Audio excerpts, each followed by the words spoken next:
اس کے جو اہم نکات ہیں، جو اس کی زیادہ اہم نکات تو اچھا، جو میں اہم نکات ڈالتی ہوں وہ آپ لوگوں کے کوئی کام آ رہے ہیں، اس کو ہم بڑی محنت سے تیار کرتے ہیں. وہ ایک صرف آؤٹ لائن ہے کہ اس بارے میں کیا کیا باتیں بیان کی گئی ہیں، وہ کچھ آپ لوگوں کو فائدہ دے رہے ہیں.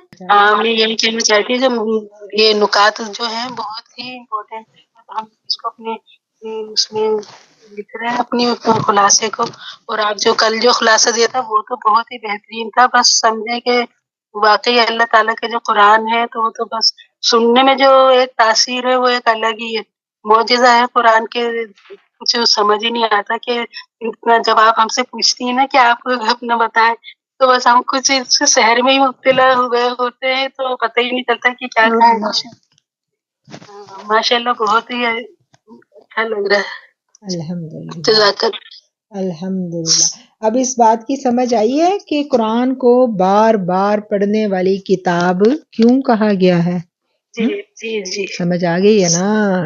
ہر دفعہ پڑھیں مجھے گے. یہ آیت بلکہ زیادہ لگتا تھا کہ جو سننے کا جیسے نا کہ جب قرآن پڑھا جائے تو غور سے سنو تو وہ جو یہ دورہ قرآن میں جو سننے کا مزہ ہے وہ اللہ تعالیٰ کی اس آیت سے بہت ہی اور زیادہ پختہ اور اور زیادہ یعنی تاثیر ہو جاتی ہے اللہ تعالیٰ قرآن کی. الحمدللہ. الحمدللہ. اچھا، اب ہم شروع کریں گے اپنا آج کا خلاصہ. جی، اعوذ باللہ من الشیطان الرجیم. بسم اللہ الرحمن الرحیم. اعوذ باللہ السمیع العلیم من الشیطان الرجیم من ہمزہ ونفخہ ونفثہ. الصلاۃ والسلام علیک یا سیدی یا سیدی یا رسول اللہ وسلم علیک یا حبیب اللہ. رب اشرح لی صدری ویسر لی امری واحلل عقدۃ من لسانی یفقہوا قولی. ربی زدنی علما، ربی زدنی علما، ربی زدنی علما. اے میرے مالک، کرم فرما، رحم فرما، میرے سینے کو قرآن کریم کے لیے کھول دے اور میری زبان کی گرہیں کھول دے. آمین ثم آمین. آج ہم نے پڑھا ہے جی چوتھا پارہ، اور چوتھا پارہ جو تھا اس کا آغاز ہوتا ہے سورہ آل عمران کی آیت نمبر 93 سے، اور 200 تک آیات میں سے جو اہم نکات تھے وہ ایک آؤٹ لائن بنا کے ہم نے گروپ میں شیئر کر دیے ہیں. یہاں پر ہم ان آیات کے بارے میں بات کریں گے جن آیات سے ہم اپنے نفس کا تزکیہ کرنے میں مدد لے سکتے ہیں. یعنی کہ یہ تزکیہ نفس کی آیات ہیں جن کو میں نے منتخب کیا ہے، جن کو میں نے نوٹ کیا ہے. جب میں آپ کے ساتھ بیٹھی سن رہی تھی قرآن کریم آپ پڑھ رہے تھے، سن رہے تھے، ساتھ کے ساتھ میں ان آیات کو ہائی لائٹ کر رہی تھی کہ ان آیات پر ہم بعد میں تھوڑی سی بات کریں گے.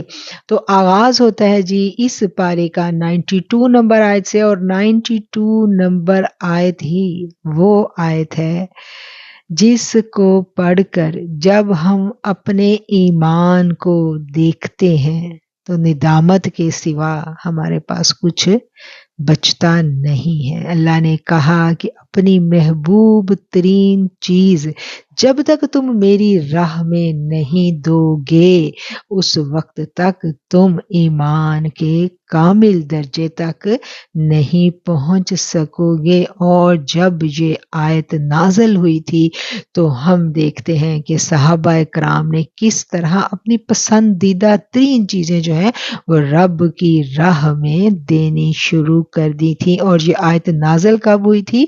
جب اصحاب صفہ کے لیے لوگ کھانا لے کے آتے تھے تو وہ مسلمانوں کے لیے مشکل دور تھا، اور صحاب صفہ وہ لوگ تھے جن کا کوئی روزگار نہیں تھا، جو سارا دن بیٹھے دین سیکھا کرتے تھے، اور جو تحفے تحائف میں نظر نیاز میں کھانے آیا کرتے تھے وہ انہی کھانوں کو تناول فرمایا کرتے تھے. اور ان کے لیے کچھ لوگ جو تھے وہ ناقص کھانا لے کے آئے، یعنی ناقص کھجوریں جو تھیں وہ ان کے لیے انہوں نے دینی شروع کی، اپنے لیے اعلیٰ کھجوریں. اور اللہ کے ان اللہ کے ان برگزیدہ بندوں کے لیے جو صبح سے شام تک بیٹھے آقا علیہ الصلوۃ والسلام سے تعلیمات حاصل کر رہے تھے، ان کے لیے ناقص کھجوریں. تو یہ بات تو میرے رب کو پسند نہیں آئی نا، کیونکہ جب ہم رب کے لیے دیتے ہیں تو کیا سوچتے ہیں کہ یہ ہم رب کے لیے دے رہے ہیں اور دیں ناقص مال. تو اللہ کہے گا اچھا مال تم اپنے لیے رکھ چھوڑتے ہو اور برا مال مجھے دے دیتے ہو. تو اس پر پھر اللہ تعالی نے ان آیات کو نازل کیا اور یہ اسلام کا ایک قانون بن گیا. ایک تو وہ ہے نا کہ اپنا وہ مال جو نارمل مال ہے ہم بھی کھا رہے ہیں اور دوسروں کو بھی کھلا رہے ہیں، یہ تو ایک عام بات ہے. لیکن اب ہم تھوڑا سا اللہ کے قریب ہونا چاہتے ہیں، تقرب چاہتے ہیں، اپنے ایمان کو اعلیٰ لیول پر لے کر جانا چاہتے ہیں. تو ایسے میں کیا ضرورت آتی ہے، ایسے میں کیا حکم ہے کہ تم اپنی پسندیدہ ترین شے اللہ کی راہ میں خرچ کرو. وہ اس خاتون کا میں شاید آپ لوگوں کو پہلے بھی واقعہ سنایا کرتی ہوں کہ جن کے بیٹوں نے مدینہ شریف میں ایک بلڈنگ جو تھی وہ مقرر کی ہوئی تھی. لاہور کی ایک بڑی مالدار خاتون تھی، بہت بڑی بزنس فیملی ہے، گھر میں ان کے نوکر چاکر ہیں اور وہ آنٹی گھر میں مطلب ایک مہارانیوں جیسی زندگی گزار رہی ہوتی ہیں. پورے 11 مہینے شعبان میں وہ مدینہ شریف چلی جاتی ہیں اور وہاں جب رسول اللہ صلی اللہ علیہ وآلہ وسلم کا دسترخوان سجتا ہے تو وہ عمر رسیدہ خاتون ساری رات اس دسترخوان میں بھیجنے کے لیے دیسی گھی کے پراٹھے بناتی ہے. تو ہم تو جب اللہ کے مہمانوں کی خاطر توازیہ کرنے کا وقت آئے تو ہم تو کہتے ہیں بس میرے سے نہیں بنتا، آرڈر ہی کر لیتے ہیں اور اپنے لیے ہم مزے مزے کے کھانے بناتے ہیں.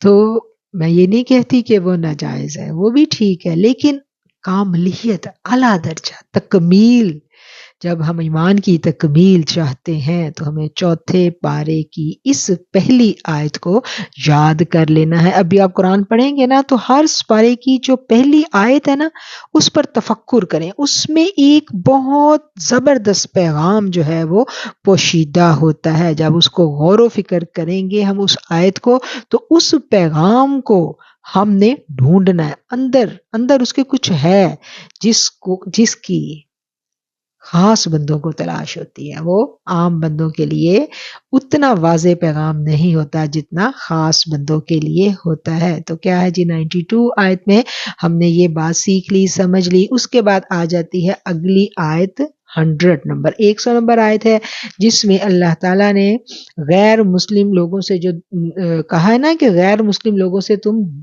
دلی دوستی مت کرو، اپنا جگری دوست غیر مسلم لوگوں کو مت بناؤ. تو یہ بات جب ہم پڑھتے ہیں تو ہمیں کوئی اتنی ہضم نہیں ہوتی. ہم کہتے ہیں غیر مسلم لوگوں میں بھی بڑے اچھے اچھے لوگ ہیں، تو بھئی ان کو دلی دوست بنانے میں قرآن نے بار بار ہمیں کیوں منع کیا ہے؟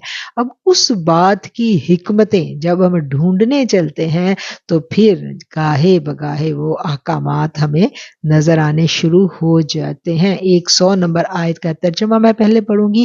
اے ایمان والو، اگر تم کہا مانو گے اہل کتاب کے ایک گروہ کا تو لوٹا کر چھوڑیں گے تمہیں ایمان قبول کرنے کے بعد کافروں میں. تو کیا مطلب ہوا کہ ہم نے اسلام کو قبول کر لیا اور اسلام قبول کرنے کے بعد ہم یہ چاہتے ہیں کہ ہماری یہ وہ پرانی دوستیاں قائم رہیں، یا ہم ایسے لوگوں میں اٹھتے بیٹھتے ہیں جیسے ہم نان مسلم کنٹریز میں رہتے ہیں تو یہاں پر ہم یہ چاہتے ہیں کہ ہم نان مسلموں سے اچھے تعلقات رکھیں، دوستی رکھیں. اللہ نے منع نہیں کیا. دوستی کیوں ہم رکھ سکتے ہیں؟ ہمارا مطمع نظر کیا ہونا چاہیے؟ تبلیغ دین کے لیے ہم دوستی رکھیں گے تو ہمارا تعلقات کا انداز اور ہوگا. اچھا، اب بات یہاں پر کی جا رہی ہے کہ اگر ہم ان سے ایسے مطلب جگری دوست ہیں، وہ جو جگری دوست ہوتا ہے نا پھر کبھی کبھی اس کی ماننی پڑتی ہے اور کبھی اپنی منوانی پڑتی ہے، اور جب ہم اس کی ماننی شروع کریں گے تو وہ پھر کیا ہو جائے گا؟ وہ ایک کیا کہنا چاہیے، خوفناک دروازہ کھل جائے گا. وہ کہے گا یہ تو میری مان رہا ہے، اور مانتے مانتے مانتے وہ وہاں تک لے جائے گا کہ پھر ہمیں کہیں خدا نہ خواستہ اپنے ایمان سے ہی ہاتھ دھونے نہ پڑ جائیں. تو کیا ہے کہ اللہ تعالیٰ نے کہا ہے کہ تم برائی اور بے حیائی کے کاموں سے بچو اور ان کے قریب بھی نہ جاؤ.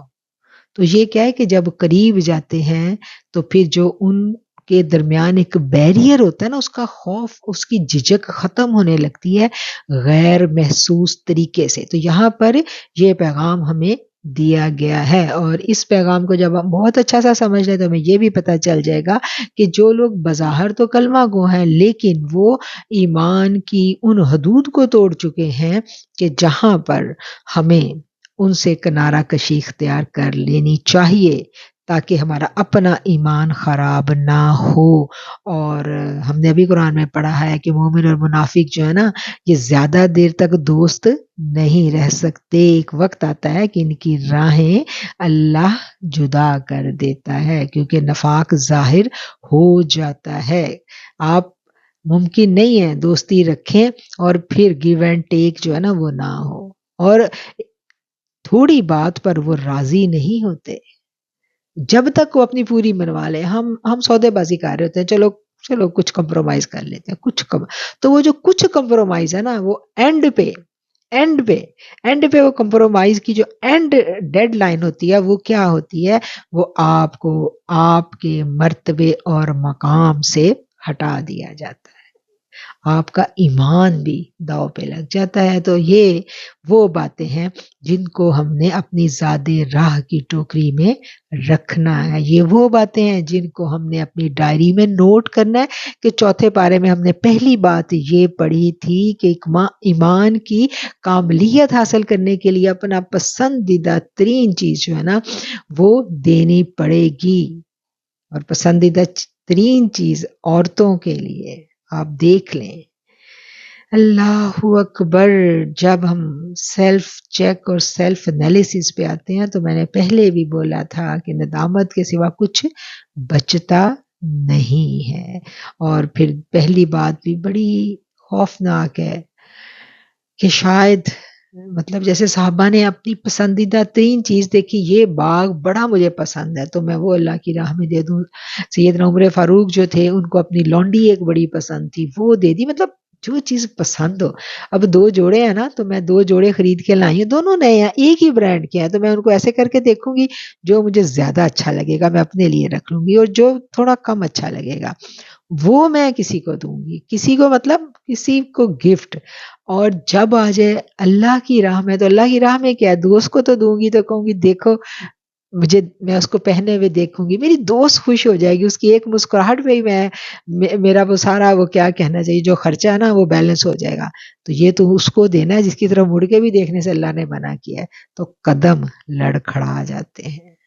اب یہ وہ باتیں ہیں جو ہم اپنی زندگی میں، عام زندگی میں ہم سے کمیاں ہیں ہمارے ایمان میں جن کو ہم سیکھ رہے ہیں، جن پہ ہم محنت کر رہے ہیں. اب اگلی بات بھی ہم نے سمجھ لی کہ دوستی جو ہے غیر مسلم سے منع کرنے کی وجہ جو ہے وہ کیا بتائی گئی ہے کہ وہ ایسا نہ ہو خدا نہ خواستہ کہ ہم اپنے ہی ایمان سے ہاتھ دھو بیٹھے. اگلی آگے جی آیت 101 نمبر آیت اور 101 نمبر آیت جو ہے اس میں ہمیں بتایا گیا ہے کہ کامیابی کی شرط، ہم سب کامیاب ہونا چاہتے ہیں نا، تو جب ہم کامیاب ہونا چاہتے ہیں تو اس کے لیے لازمی چیز کیا ہے. آیت کا ترجمہ پڑھوں گی. اے ایمان والو اللہ سے ڈرو جیسا کہ اسے ڈرنے کا حق ہے، اور خبردار ولا تموتن الا وانتم مسلمون، اور تم مت اس حال میں مرنا کہ تم یعنی اس حال میں نہ مرنا مگر یہ کہ تم مسلمان ہو. اچھا، یہ آیت بظاہر ایک عام سی آیت ہے، 1000 دفعہ ہم نے پڑھی اور ہم گزر گئے ہیں. آج اس آیت کو سوچیں. میں نے تو کلمہ پڑھ کے اپنے دل میں یہ گمان کر لیا کہ میں مسلمان ہوں اور میں نے مسلمان ہی مرنا ہے. یہ بات کیا بتا رہی ہے؟ یہ آیت ایک بہت بڑا ریڈ فلیگ ہے جو ہمیں تنبیہ کر رہی ہے، الرٹ کر رہی ہے کہ یہ جو تم اپنے مسلمان ہونے پر بے فکر ہو کے بیٹھے ہوئے ہو نا، ضروری نہیں ہے کہ مسلمان ہی مرو. تنبیہ ہے یہ ایک بہت بڑا ریڈ فلیگ ہے. مسلمان کا فیصلہ یہ ایک ایسی ریس ہے جس کا فیصلہ اینڈ لائن پہ ہوتا ہے. اینڈ لائن پہ ساری زندگی ہم نے دعوت و تبلیغ کا کام ہم کر لیں، ساری زندگی نمازیں پڑھ لیں، اینڈ پہ آ کے کچھ ایسا سرزد ہو گیا خدا نہ خواستہ، نہیں پتا. اس لیے ایمان کی سلامتی کی ہم بہت دعائیں مانگتے ہیں اللہ سے. اور اسی ضمن میں ایک جنگ ہو رہی ہے، آقا علیہ السلام بھی اس غزوے میں شریک ہیں، اور ایک شخص جو ہے، ایک صحابی جو تھے، وہ بڑی بہادری سے لڑ رہے تھے. تو میرے آقا علیہ السلام نے ان کی جانب دیکھا، نے فرمایا یہ ایمان کی موت نہیں مرے گا. صحابہ کہتے ہیں آقا کے منہ سے یہ الفاظ سن کے ہم لرز گئے کہ مسلمان مجاہد ہیں، بے دریغ لڑ رہے ہیں، بہادری سے لڑ رہے ہیں، تو کیا یہ بھی ممکن ہے کہ یہ دین اسلام پہ نہ مرے؟ اور پھر صحابہ کہتے ہیں ہم نے دیکھا وہ زخموں سے چور ہو گئے، اور ان زخموں کی تکلیف ان سے برداشت نہ ہوئی اور انہوں نے خودکشی کر لی، اور یوں وہ حرام موت مر گئے. استغفر اللہ ربی من کل ذنب واتوب الیہ. لا الہ الا اللہ محمد الرسول اللہ. اے اللہ کلمہ پڑھا ہے تیرا، تیرے نام پہ یہ دین قبول کیا مولا، اور اس پر استقامت دینا اور ایمان کی بہترین حالت میں واپس بلانا. آمین ثم آمین. اس سے اگلی آیت آ جاتی ہے جی، آیت 102 ہم نے پڑھی، اور اس سے اگلی آیت ہے آیت نمبر 103. 103 آیت میں کیا پیغام ہے وہ ہم دیکھتے ہیں. اس آیت میں اللہ تعالیٰ فرماتے ہیں، میں پہلے آیت کا ترجمہ پڑھوں گی، آیت نمبر 103 کا میں ترجمہ پڑھوں گی. وَاعْتَصِمُوا بِحَبْلِ اللَّهِ جَمِيعًا، اللہ کی رسی کو مضبوطی سے پکڑ لو اور تفرقے میں مت پڑو، اور یاد کرو اللہ کی اس نعمت کو جو اس نے تم پر فرمائی تھی. جب تم آپس میں دشمن تھے تو اس نے تم میں الفت پیدا کر دی اور احسان کیا تم پر، تم بھائی بھائی بن گئے. اب اس آیت پر تفکر کرنا ہے. فرقہ بندی، گروہوں میں بٹ جانا، یہ کیا ہے اور یہ کتنا خطرناک ہے. مضبوطی سے پکڑ لو اللہ کی رسی کو. اللہ کی رسی کیا ہے؟ اللہ کی رسی اللہ کا قرآن ہے. اللہ کی رسی آقا علیہ السلام کی سنت ہے. اللہ کی رسی آقا علیہ السلام کے ورثہ ہیں، صحابہ کرام ہیں، پنجتن پاک ہیں، اہل بیت ہیں، امام ہیں ہمارے. اور جب رسی ایک ہے تو پھر گروہوں میں کیوں بٹنا؟ اختلاف ہونا کوئی بری بات نہیں ہے، اختلاف تو ہو جاتا ہے، اختلاف تو مزید تحقیق کا دروازہ کھولتا ہے، اختلاف کبھی منع نہیں کیا گیا. لیکن گروہوں میں بٹ جانا یہ اللہ کے عذاب کی ایک قسم ہے. آگے وہ آیتیں بھی آئیں گی تو ان کو بھی ہم پڑھیں گے انشاءاللہ. اور یہاں جو کہا گیا وَاذْكُرُوا نعمت اللہ، تو اللہ کی نعمت کو یاد کرو. نعمت کیا ہے اللہ کی؟ کہ دشمن تھے تو بھائی بھائی بن گئے، کہ نیکوں کی دوستیاں اللہ کی نعمت ہے، نیکوں کا ساتھ اللہ کی نعمت ہے. اور گوشہ نور میں جتنی میری بہنیں شامل ہیں، اللہ تعالی ہم سب کے دلوں کو جوڑ دے. باہمی اختلافات کو ہم کبھی بھی ہوا نہ دیں. اختلاف ہو جاتا ہے، کام کرنے کے طریقہ کار میں اختلاف ہے. ایک ہی آیت کو سمجھنے میں آپ مختلف انداز میں سمجھ سکتے ہیں، یہ قرآن کا حسن ہے، خوبصورتی ہے. لیکن اپنی رائے پر ڈٹ جانا اور رجوع نہ کرنا، اختلاف میں ایک دوسرے کے مد مقابل آ جانا، یہ بات ٹھیک نہیں ہے۔ اور اللہ کا احسان کیا ہے؟ اللہ نے وہ احسان جو ہے وہ ہمیں بتا دیا کہ جب ہم باہمی محبت میں ہوتے ہیں، نیکوں کا ساتھ ہمیں مل جاتا ہے، تو ہماری عزت بھی محفوظ ہو جاتی ہے، ہماری دنیا بھی محفوظ ہو جاتی ہے، اور ہماری آخرت بھی محفوظ ہو جاتی ہے۔ یہ آیت ایسی ہے کہ اس پر ہم گھنٹوں بات کریں تو بات مکمل نہیں ہوگی، لیکن میں ٹائم کو دیکھوں تو پھر ہم آگے چلتے ہیں۔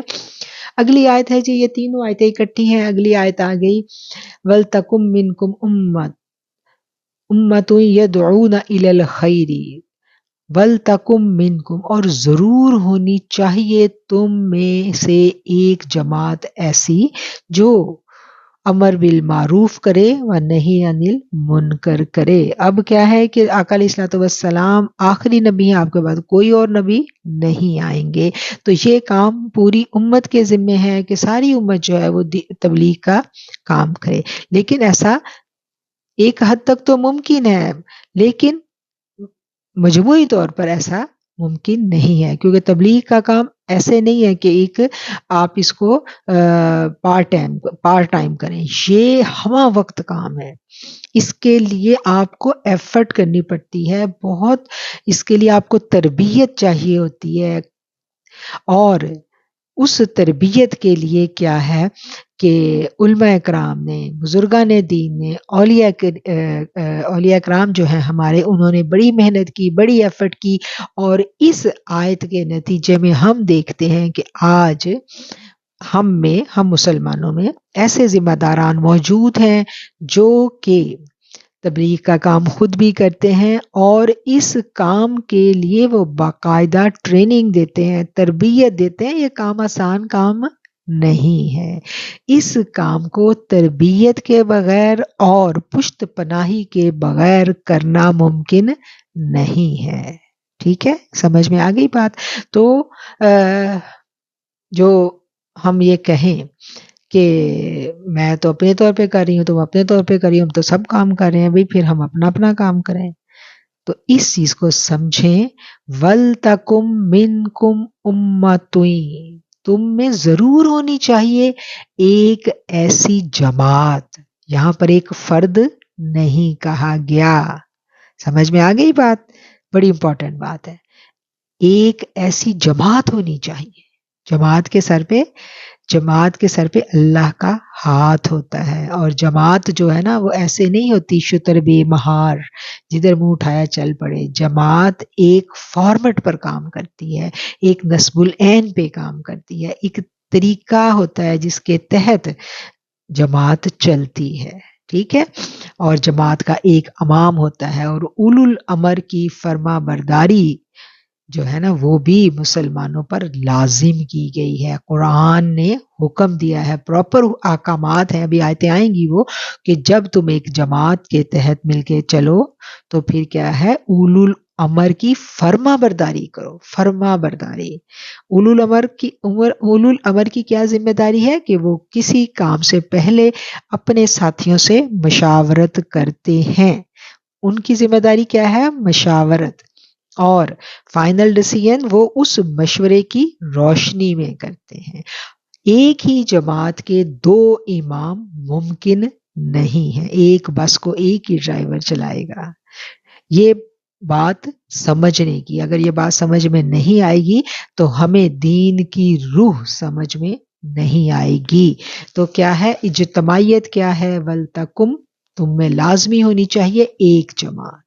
اب سمجھ آ گئی کہ تبلیغ کا کام کوئی مذاق نہیں ہے، تبلیغ کا کام ایک ذمہ داری کا کام ہے جو قرآن کے احکامات کی روشنی میں ہم دیکھتے ہیں کہ کیا جاتا ہے، اور جو اولو الامر ہیں، جو بزرگان دین ہیں، وہ اس کام کے لیے پراپر تربیت یافتہ اپنے جو لوگ ہیں معاشرے میں سے وہ لیتے ہیں، اور پھر ان کی تربیت کرتے ہیں، پھر ان کو معاشرے میں کام پہ لگاتے ہیں، اور پھر پیچھے بیٹھے ان کے لیے دعائیں بھی کرتے ہیں۔ یہ کام ایسے نہیں ہو جاتا، یہ آسان کام نہیں ہے۔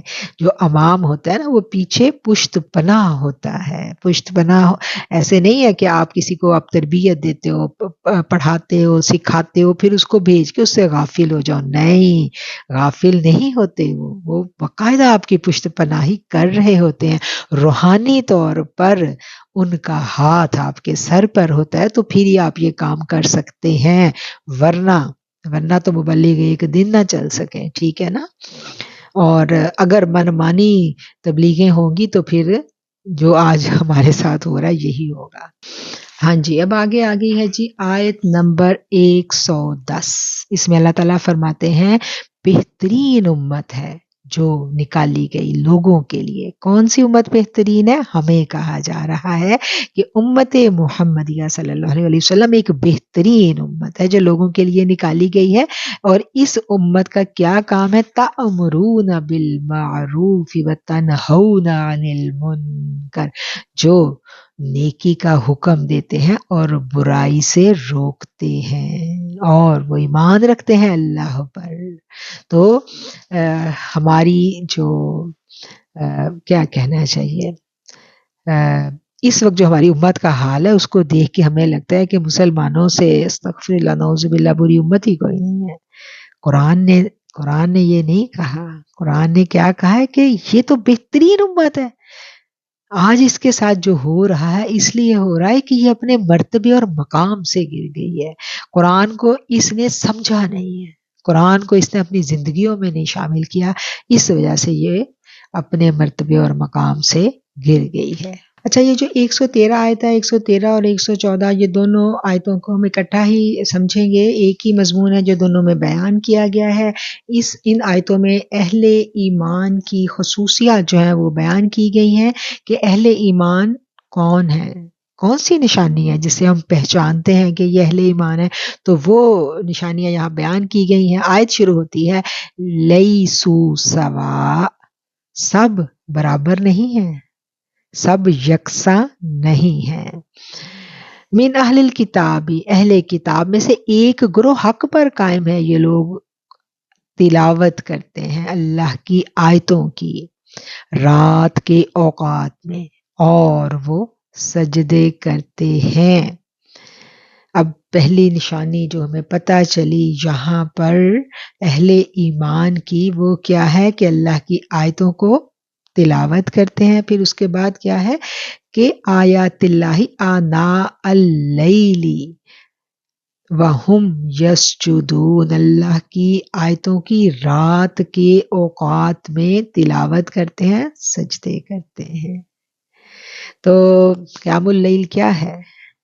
قیام اللیل رات کو کھڑے ہو کر اللہ کی آیتوں کو ہم پڑھتے ہیں۔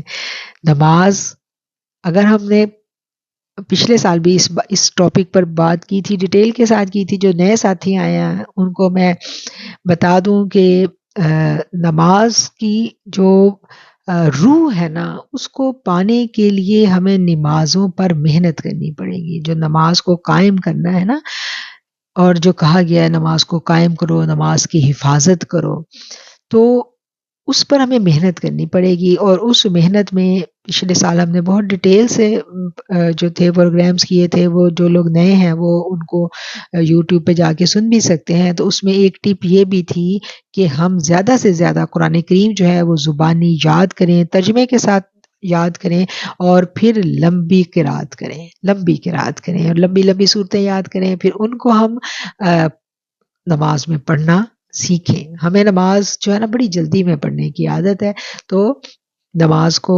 طویل کرنا، قیام کو طویل کرنا، اور سجدوں کو بھی طویل کرنا۔ اچھا، سجدوں کو طویل کرنا، اب یہ جو رمضان آتا ہے نا، یہ بڑی پیاری ایک پریکٹس ہم اس میں یہ شروع کر سکتے ہیں۔ ابھی سے شروع کر دیجئے کہ ہم سب اگر نماز پڑھتے ہیں تو ہمیں کہا گیا کہ بھی 3 دفعہ تسبیح پڑھنی ہے، یعنی سبحان ربی العظیم، سبحان ربی الاعلیٰ، ہم 3 دفعہ پڑھتے ہیں۔ تو اس پر ہم تھوڑی سی محنت کریں گے، 3 کی بجائے ہم اس کو 10 پر لے جائیں گے۔ مطلب میں یہ چاہتی ہوں کہ میری کوئی بھی بہن 10 سے کم تو نہ پڑھے، کوئی زیادہ ٹائم نہیں لگتا، لیکن سجدے بدل جاتے ہیں۔ کر کے دیکھ لیجئے، بڑھا لیں جتنا آپ کا جی چاہے، لیکن کم از کم اپنا نصاب 10 مقرر کر لیں. اور اگلی ان کی کیا بتائی گئی ہے جی، رات کے اوقات میں تلاوت کرتے ہیں، ایمان لانے کے بعد اللہ پر اور آخرت پر نیکی کا حکم کرتے ہیں اور برائی سے روکتے ہیں، امر بالمعروف و نہی عن المنکر. اب آج ہم دیکھتے ہیں کہ ہم اپنی دوستیاں خراب نہیں کرتے. سچا دوست وہ ہوتا ہے جو آپ کو اللہ کے قریب کرے. سچا دوست وہ نہیں ہے کہ آپ کو آگ میں گرنے دے. اپنے دوست میں اگر ہم دیکھیں کہ یہ کمی کوتاہی ہے تو حکمت کے ساتھ، اس کو شرمندہ اور ذلیل کرنے کے لیے نہیں، حکمت کے ساتھ ہم محنت کریں، کوشش کریں کہ اس سے اس کی اس عادت کو چھڑوائیں. اور اگر ہماری دوستی بہت خوبصورت ہے، بہت پیاری ہے، تو ہم اس کو یہ بات صاف صاف کہہ دیں. اختلاف رائے کوئی بری چیز ہے. اگر آپ کا دوست آپ کا اختلاف رائے برداشت نہیں کرتا اور آپ کو یہ لگتا ہے کہ میں یہ بات اگر صاف صاف اپنے دوست کو کہوں گی تو میری دوستی خراب ہو جائے گی، تو یقین مانے وہ آپ کا سچا دوست نہیں ہے. سچا دوست وہی ہوتا ہے جو اختلاف کو برداشت کر کے اس کو سمجھتا ہے. دوستی کس چیز کا نام ہے؟ دوستی نام ہی اس چیز کا ہے کہ آپ ایک دوسرے کو سمجھتے ہیں، تو تبھی تو دوست بنتے ہیں. عادتیں فرق ہوں کوئی بات نہیں، دوستی تبھی مزے کی ہوتی ہے جب دونوں دوستوں کی عادتیں فرق ہوں، مختلف مزاج کی ہوں، بڑی اچھی بنتی ہے. بیس کیا ہوتی ہے اچھی دوستی کی؟ کہ ایک دوسرے کو سمجھنا. آپ سمجھیں، وہ آپ کو سمجھے، تو آپ دیکھیں آپ کتنا اس کی صحبت کو انجوائے کریں گے. اور اگر آپ کو یہ ڈر لگا رہے کہ میری دوستی ٹوٹ جائے گی اگر میں نے صاف بات کہہ دی، تو پھر یہ دوستی قائم رکھنے سے بہتر ہے کہ ٹوٹ ہی جائے. ٹھیک ہو گیا. اور اگلی آ گئی جی، یسارعون الخیرات، وہ جلدی کرتے ہیں نیکیاں کرنے میں. کتنی پیاری بات ہے کہ جب نیکی کے کام کا ارادہ کر لو تو پھر اس کو ڈیلی نہیں کرنا، اس کو جلدی جلدی کریں. اور اسی لیے کہا گیا نا کہ جب آپ حج کا بھی ارادہ کر لیں تو اس کو ڈیلے نہ کریں. ہمارے پاس اگر وسائل ہیں حج کے، ہم پہ حج فرض ہو گیا، اس کو ڈیلے کرنے کی کوئی وجہ نہیں ہے، کوئی وجہ نہیں. اور اگر ہم ڈیلے کریں گے اور ہمیں اس حالت میں موت نے آن لیا تو بڑے سخت احکامات ہیں. ہم سمجھتے ہیں حج ایک بڑی کوئی آپشنل سی عبادت ہے، حج فرض ہے صاحب نصاب پر، یعنی جس پہ وہ تمام باتیں پوری ہوتی ہیں، جو نصاب ہے حج کا وہ اگر پوری ہو گئی تو پھر حج کرنا لازم ہے. اور جب آپ کو پتہ چل گیا کہ آپ پر حج فرض ہو چکا ہے تو پھر ڈیلے نہیں کرنا. ہم ڈیلے کرتے ہیں، اچھا میرا یہ کام ہو جائے تو میں حج کروں گی. اچھا وہ کام پہلے جا کے چیک کریں کہ شریعت کے مطابق ٹھیک ہے، اگر تو ٹھیک ہے تو پھر تو صحیح، اگر ٹھیک نہیں ہے تو پھر وہ بات ٹھیک نہیں ہے. تو ایمان والوں کی ایک نشانی یہ بھی ہے کہ یسارعون الخیرات، نیکی کا کام کرنے میں جلدی کرتے ہیں. بہت دفعہ ایسا ہوتا ہے کہ ہم کہیں اچھی محفل میں بیٹھے ہیں، تو کوئی صدقہ خیرات کا کام ہے، کوئی اچھا بھلائی کا کام ہے، تو ہم کہتے ہیں فٹافٹ ہم بھی کر لیں. پھر شیطان سرگوشی کرتا ہے، صبر کرو، کر لینا، تھوڑا سوچتے ہیں بعد میں کر لیں گے، کلاس جوائن کرنی ہے، کوئی بھی نیکی کا کام ہے. بس پھر وہ گیا، شیطان نے آگے کیلے کا چھلکا پھینک دیا اور ہم پھسل گئے، لڑک گئے. تو یہ جو بری عادتیں ہیں نا، یہ قرآن کے احکامات کی روشنی میں جب ہم ان کو دیکھیں تو ہمیں پتہ چلتا ہے. عام لائف میں ہم سوچتے ہیں یار یہ میرے میں ایک بری عادت ہے، بس کیا کروں، چھوٹ نہیں رہی. جب قرآن پڑھتے ہیں تو پتہ چلتا ہے یہ تو قرآن کے منافی ہے. ہم قرآن کے منافی چل رہے تھے. او مائی گاڈ. پھر ہم ایک دم ہم مطلب اس چیز پہ کانشیس ہو جاتے ہیں، اور جب ہم کانشیس ہوتے ہیں تو پھر اللہ مدد کر دیتا ہے. اچھا اس کے علاوہ غزوہ احد اور بدر کے واقعات آئے ہیں اس صورت میں، وہ ڈیٹیل بہت آ جاتی ہے، لیکن اس میں سے جو ایسنس ہے وہ ہمیں سمجھ لینا چاہیے کہ ان غزوات کو جب تک ان غزوات کے بارے میں جو آیتیں جہاں آل عمران میں آئی ہیں، ہم ان آیتوں کی روح کو نہیں سمجھتے، ہم نفاق کو پہچان نہیں پائیں گے. اس لیے جو میری نئی بہنیں ان سے میں کہوں گی کہ سورہ آل عمران کے لیکچر جو ہے نا وہ آپ لوگ بڑے دھیان سے سنیں، بڑے دھیان سے سنیں. بہت سارے عقدے جو ہیں وہ آپ پر کھلیں گے. پھر آگے جی آیت نمبر 130 نمبر آیت میں اللہ تعالیٰ نے سود کی ممانعت کی ہے. پھر 139 آیت ہے، اس میں سربلندی پانے کی جو شرط ہے وہ بتا دی گئی ہے. اور 134 آیت میں اللہ تعالیٰ بتا دیتا ہے کہ میں محبت کس سے کرتا ہوں. 134 آیت کو ہم دیکھتے ہیں کہ اللہ تعالیٰ محبت کس سے کرتا ہے. ٹائم بڑا کم ہوتا ہے، جی تو چاہتا ہے قرآن میں بیٹھے ہیں تو بس پھر بیٹھے ہی رہے. بڑی امپورٹنٹ آیت ہے 134 آیت. وہ آیت ہے کہ یہ زاد راہ کی ٹوکری میں رکھنے والی آیت ہے، اور یہ وہ آیت ہے جس کا میری جو ایڈمنز موجود ہیں پلیز آپ اس کا جو ذمہ دار ایڈمن ہے اس تک یہ پہنچا دیجئے کہ اس کا فلائر بنا کے گروپ میں شیئر کرنا ہے. یہ آیت آف دا ڈے ہے. اللہ اکبر کبیرہ الذین ینفقون فی السراء، جو لوگ خرچ کرتے ہیں اپنے مال کو خوشحالی میں اور تنگ دستی میں. خوشحالی میں مال خرچ کرنا بڑا آسان ہے، تنگ دستی میں اپنے پاس ایک روٹی ہے کھانے کو اور کوئی مانگنے والا آ گیا تو ہم کہیں گے بھی اپنی پوری نہیں پڑی تو میں کیا دیں، مجھے تو 2 روٹیوں کی بھوک تھی، میں تو اپنی ایک پہ پتہ نہیں کیسے اکتفا کر رہی ہوں، مجھے اللہ تو نے دیا ہی کیا جو مانگنے والے بھیج دیے ہیں میرے پاس. یہ والے الفاظ ہوتے ہیں ہمارے. تو میرا رب کیا کہہ رہا ہے کہ خرچ تو تمہیں کرنا پڑے گا بھلے تنگ دستی ہو. اور پھر اگلی بات کیا آ گئی، اور اپنے غصے پر قابو پاتے ہیں. کاظمین الغیظ، اور ضبط کرتے ہیں، کنٹرول کرتے ہیں اپنے غصے کو. غصے کو کنٹرول کرنا آسان نہیں ہے، بہت مشکل کام ہے. والعافین عن الناس، اور دوسروں کے قصور معاف کر دینا بھی آسان نہیں ہے. جس نے دل دکھایا ہو اس کے ساتھ خندہ پیشانی سے ملنا بڑا مشکل ہوتا ہے، اور ہم عورتوں کے لیے تو اور بھی مشکل ہوتا ہے.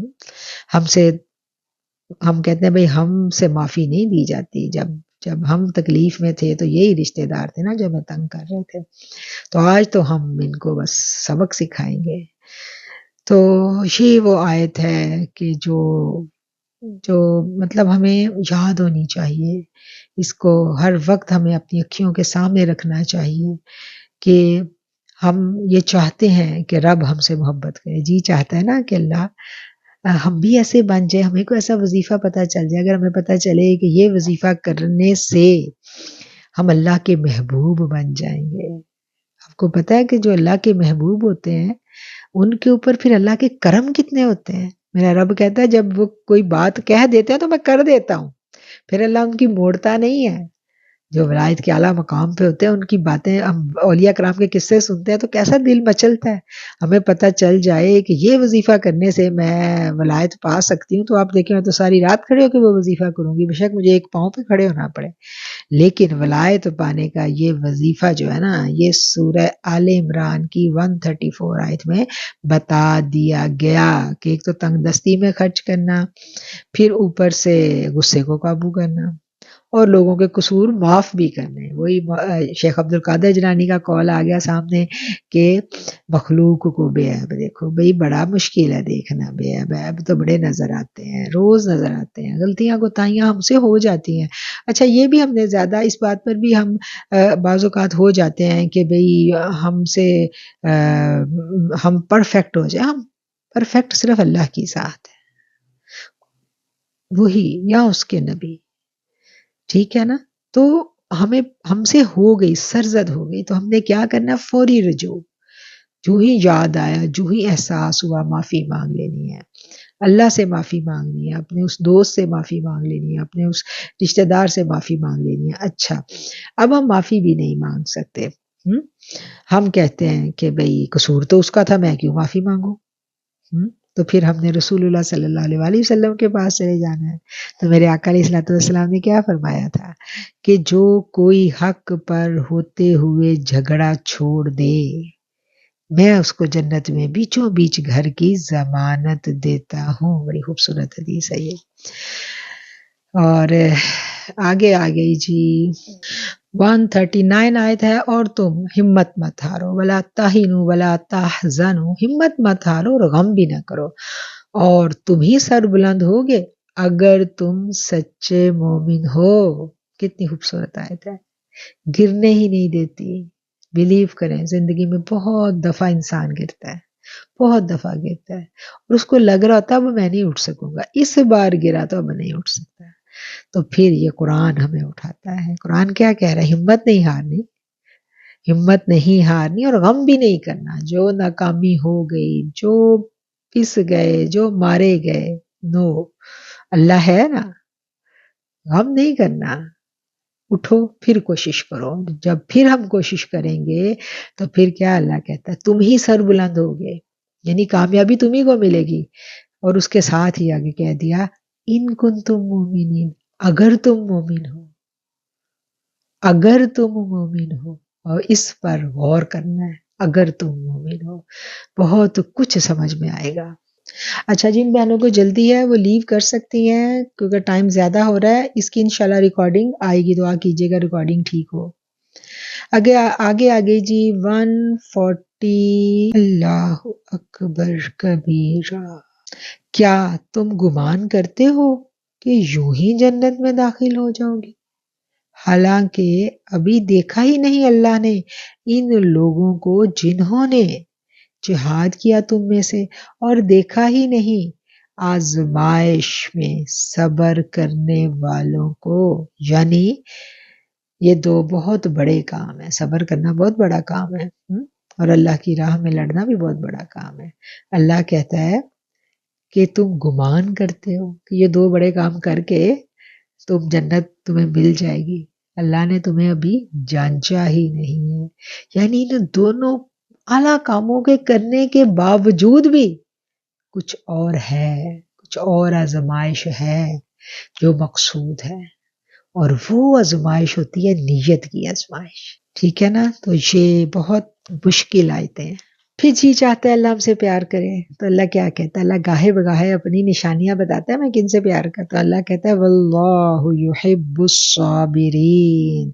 145 نمبر آیت کہ اللہ جو ہے وہ محبت کرتا ہے صبر کرنے والوں سے. اور اس سے اگلی آیت ہے 147. 147 میں خوبصورت دعا ہے. دعائیں ہم الگ سے بھی ڈال رہے ہیں، اور دعاؤں کو، قرآنی دعاؤں کو جب ہم نے پڑھنا ہے تو اپنے دل کی گہرائیوں میں ترجمے کے ساتھ اس کو اتار لینا ہے. اور قرآنی دعائیں ایسے ہی نہیں مانگنی، سمجھنا ہے کہ اللہ کیا چاہتا ہے ہم کیا مانگے. ہم جب اپنے دعا مانگنے بیٹھتے ہیں تو دعائیں کیا آتی ہیں مجھے بتائیں؟ سب سے پہلے تو ہمیں اپنی صحت کی پڑ جاتی ہے. ہماری مطلب تھوڑی سی بندے کی ایج زیادہ ہوتی ہے تو یہ ہوتا ہے کہ اللہ بس صحت. چلیں اچھی بات ہے، صحت مانگنی چاہیے، مسنون دعا بھی ہے، نبی کریم صلی اللہ علیہ وسلم نے بھی مانگنی سکھائی ہے صحت کی دعا، ایمان کی سلامتی کی دعا بھی مانگتے ہیں. لیکن پھر ساتھ باقی کی ساری دعائیں آپ دیکھیں ہماری دنیا کی ہوتی ہیں، چھوٹے بچے کی، بڑے بچے کی، بیٹی کی، بیٹے کی، مطلب بس دنیا دنیا دنیا. تو قرآن نے کیا کہا ہے؟ قرآن نے کیا کہا؟ ربنا غفر لنا ذنوبنا، اے رب ہمارے بخش دیجئے ہمارے گناہوں کو، واسرافنا، اور جو زیادتیاں ہم نے کی اپنے اوپر. ہمیں تو ہم قرآن پڑھ رہے ہیں، یہ جو مانگنی سکھائی ہیں نا دعائیں ہمیں، یہ کوئی گناہ گاروں کو نہیں سکھائی گئی، یہ ایمان والوں کو سکھائی گئی ہیں. تو ایمان والوں نے کون سے گناہ کر دیے؟ تھوڑا سا ذہن الجھ جاتا ہے نا بھئی. ایمان ہمیں تو ایسے لگتا ہے کہ ایمان والا جو ہے نا وہ تو گناہوں سے مبرہ ہے، تو اس کو کیا ضرورت ہے معافی مانگنے کی؟ میں کوئی گناہ گار ہوں میں معافی مانگوں؟ میں تو میری تو حد تک ہو جائے گی، میں کیوں معافی مانگوں بھئی؟ میں نے کوئی گناہ نہیں کیا. یا کوئی اگر ہمارے پاس بیٹا گناہ کوئی اچھا نیک بندہ یہ بار بار کہہ رہا ہوتا ہے نا کہ اللہ معاف کر دے معاف کر دے، ہم سوچتے ہیں پتہ نہیں کیا کچھ کر کے آئی ہے پچھلی زندگی میں، پتہ نہیں پچھلی زندگی میں کیا کیا بلنڈر مارے ہوں گے، پتہ نہیں پچھلی زندگی میں کون سے گل گٹ کھلائے ہوں گے اس نے جو بیٹھی معافیاں مانگ رہی ہے. یہ ہماری سوچ ہے، ہم ایسے ہی سوچتے ہیں. تو ہمیں اپنی سوچ کو بھی درست کرنا ہے، سوچ کو درست کرنا ہے. اے رب ہمارے گناہوں کو بخش دیجئے، اور جو ہم نے اپنے اوپر زیادتیاں کی وہ بھی ہمیں معاف کر دیجئے. اور وثبت اقدامنا، اور اللہ جی ہمیں ثابت قدم رکھیے. تو یہ وہ دعائیں ہیں جو قرآن ہمیں مانگنی سکھاتا ہے. 151 آیت ہے، اس میں اللہ تعالیٰ کیا کہہ رہے ہیں؟